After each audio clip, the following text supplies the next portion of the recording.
Republican Representative Matt Gaetz, aka Captain Venmo, told an audience of college students at the Turning Point USA Student Action Committee that women who support the pro-choice movement are too fat and too disgusting to have to worry about getting pregnant anyway. Before you ask, yes, there's video and you're about to see it. But in case you haven't been living under a rock, you may not know who Matt Gaetz is, so let me remind you of some of the past antics of the most repulsive thing to come out of Florida since swamp gas. Matt Gaetz is the guy who wore a face respirator in March 2020 on the floor of the House while Congress was desperately trying to pass an $8.3 billion emergency funding bill to fight coronavirus. And less than a week after posing for that photo stunt, a 71-year-old man in Gaetz's own district became one of the first Americans to die of the virus. Gaetz is also under federal investigation for alleged sex trafficking of a 17-year-old girl and for transporting girls across state lines. This as a result of another investigation into one of his buddies, Joel Greenberg, who pleaded guilty to sex trafficking, as in, yes, I actually traffic underage girls and set them up for sex with my buddies. According to the Daily Beast, Gaetz used Venmo to pay Greenberg $900, and then the next morning Greenberg sent 3 young women various sums of money, which came to the exact total of $900. Gaetz has not been charged with any crime and says he's innocent. He certainly sounds innocent.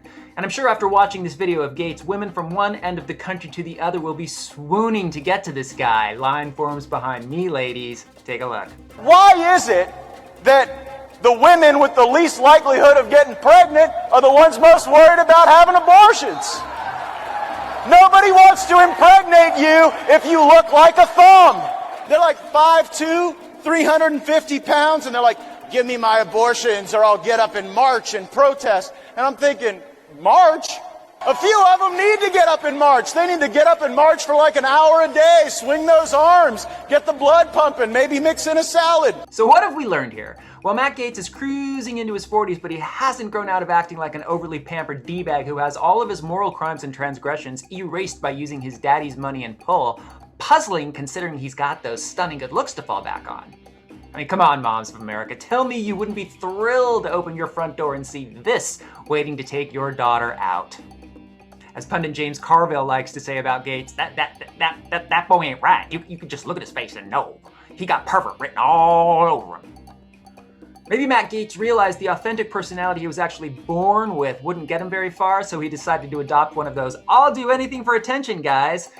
That kind of strategy to get his peers to notice him and pretend to like him when in fact he's just the dude they keep around for beer runs. And hey, someone has to be willing to perform date rapes on camera. Instagram's not gonna just hit itself. Nothing Matt Gaetz does is for the actual good of the people in Florida's 1st Congressional District, and certainly nothing he does benefits women, yet they keep voting him back in. They could have had Phil Ayer, a retired US Navy commander, but instead they went with the misogynist, knuckle-dragging douche canoe who believes he's free from consequences, impervious to shame, and readily criticizes women's physical appearances, while strangely unaware that he himself has a face that looks like someone gave the Mr. Potato Head pieces to a chimpanzee and said, "Have at it, Bubbles!" Surely Florida can do better and wants to do better than Matt Gaetz. I can't imagine that women of college age who were in that crowd supported those words and are running to volunteer to spread his message of love and inclusion all around the Sunshine State. So I guess Matt Gaetz thinks he can do without the support of women altogether. Let's all note that Matt Gaetz is more than willing to offend the female gender in his district, but doesn't say anything directed towards the men. Perhaps fearing a physical reprisal, though a belt in the face would probably bump him up from a 3 to a drunk 4.5 in my book. I assume there are plus-size Republican women in Florida who can't be happy about what Gaetz said in that video. I mean, outside of Miami Beach, the state of Florida isn't exactly a kingdom of the underfed.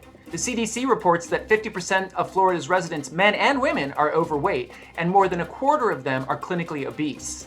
You know why Disney World is 5 times bigger than Disneyland? Because it has to be.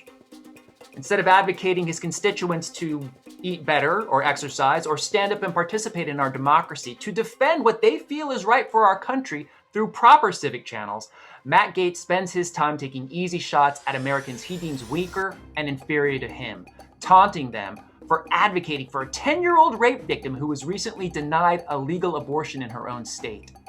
So I guess with a district that's safely red and a daddy who cleans up all of his messes and no professional advancement on the horizon, Matt Gaetz really has nothing to lose. So like Jim Jordan, Paul Gosar, Scott Perry, Dan Crenshaw, and his other brothers bonded together in dipshittery, Matt Gaetz has decided to go for a career being infamous instead of honorable.